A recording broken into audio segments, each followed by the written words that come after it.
Okay, so today I wanted to make a quick video on how to get good grades in anatomy and physiology.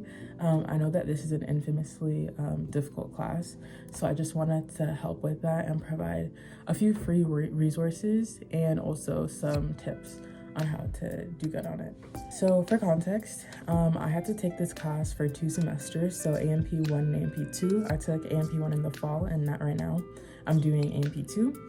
I personally had to review for this class every day. It's not because you have to, it's not mandatory, but I would just recommend it, as I thought that it wasn't a matter of the content was too difficult sometimes. It was just that there was so much of it that I just had to keep on reminding myself of it. And I also had 4 other classes plus clinicals during this time, so definitely was rough. Like, I had to balance everything. But I would say that reviewing for it, even if it's at least like 10 minutes a day, just doing a few practice questions, that can really help you. And I also never missed a class. In my classes, we were just quizzed every day that we came in, so every week. But we also had to do tests. So I would just recommend going to class as a general tip. So first are the YouTube channels. So I personally love watching YouTube, so I found that really helpful. Like, it was literally just more time watching YouTube for me. And so the channels that I would watch is number 1, Crash Course. This is probably one of my favorites. I watched these videos in high school too, and it literally follows anatomy and physiology courses pretty close. And they have an anatomy and physiology playlist, and this is really good because they have a lot of animations, and with each like episode, he starts it off in a really engaging way, so I really like that. Any resources that keep me engaged, I really like them. Next is Dr. O. I forget the full name of the YouTube channel, but I'll put it up. And yeah, these videos are even shorter, and he literally gets straight to the point, so I really like that. And a lot of the pictures align with my textbook. I personally didn't read the textbook that much, but I'm pretty sure he followed the same one that my school was using, so that was just an added bonus. Then there's Amoeba Sisters. Again, this is like cute videos.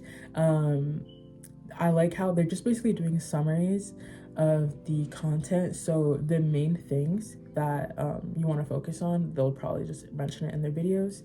And lastly, Professor Dave Explains. Again, same thing with the other ones. He's pretty straight to the point, and he just explains it exactly.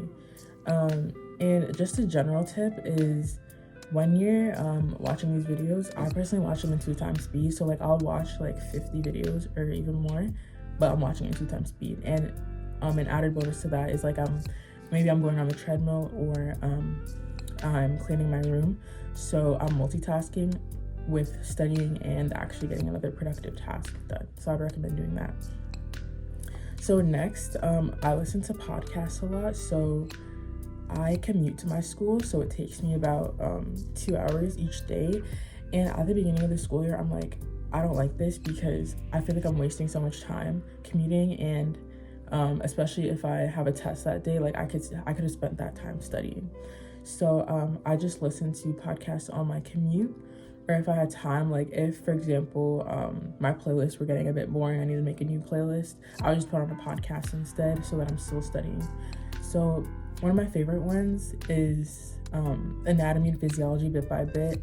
Again, I'm pretty sure he follows my textbook pretty closely, and he just does a great job at explaining everything and explaining all the important topics. Next is MCAT prep. So if you're thinking of taking the MCAT, this would be a good resource, as they do have other videos, but specifically for anatomy and physiology, I'm pretty sure they do have a section on that, like the biology section, so that was pretty helpful. And lastly is Dr. Matt and Dr. Mike. I really like their podcast, because if you're somebody who can only stay focused with distractions, they do a really good job at that, because they do have conversations throughout, they do make jokes, so like for some reason that helps me remember it a bit more. But they do stay on track for the most part. Only thing about this one is that their podcasts do tend to run long because of that, so like 1 hour to 2 hours, But again, with the YouTube videos, I watch them in 2x speed, so that shouldn't really be an issue. Next are textbooks. So if you're somebody who likes to read textbooks, I personally don't. I find that that's not how I learn. So, but if you're someone that enjoys reading textbooks, you can find the OpenStax textbook. I'm pretty sure it's free online, or is at least free for me. And again, this is what my professor used. Like, a lot of the diagrams came from it. And I'm pretty sure if you want a physical copy, you'd have to just buy it. And next is Anatomy and Physiology for Dummies. So if you're familiar with the For Dummies line, it's literally just like a wide selection of topics that are just dumbed down for people who want to learn about it in simple terms. So they have an anatomy and physiology version of this. And if I was going to read something, I would definitely recommend reading this one, because they do say everything in layman's terms, so you can keep up with it. You don't have to have like a highly scientific background to understand it, because they really do break it down for you. And the reason I use this resource is because they have practice questions and practice tests at the end of each section, and even dispersed throughout, so I really like using this one. And the last section of this video is going to be on apps and practice questions. So this is where I would recommend, like, if you have an iPad or a phone or even your laptop, I'm pretty sure some of the resources you can use there, I would recommend using these. So number 1 is Quizlet. I would just use this for pure practice questions. If you're somebody who likes using Quizlet to make flashcards that you're going to practice over and over again, that's another good way. Again, if you're a commuter and you want to do your Quizlet sets on the bus or on the train or whatever, that's a good resource. But I personally just used it for their practice test, and you can transform other people's Quizlets into practice tests. I don't really like making my own Quizlets, but they do have a lot of Quizlets that are already made by other people. Next is Khan Academy. They have a lot of good videos too, along with practice questions. So if you're just looking for a resource for both, I would recommend that. Next is Kahoot. Kahoot's a bit of like, there's some that are good, there's some that are bad, but overall I say any resource is a good resource. So if you want to make your own Kahoots, or if you want to find ones that are already pre-made, I would recommend that. You can actually play Kahoots by yourself, so that's what I do. But you can also, like, if you're in a study group, maybe at the end of your study session, if you want to do a Kahoot as a group, I'd recommend doing that as well.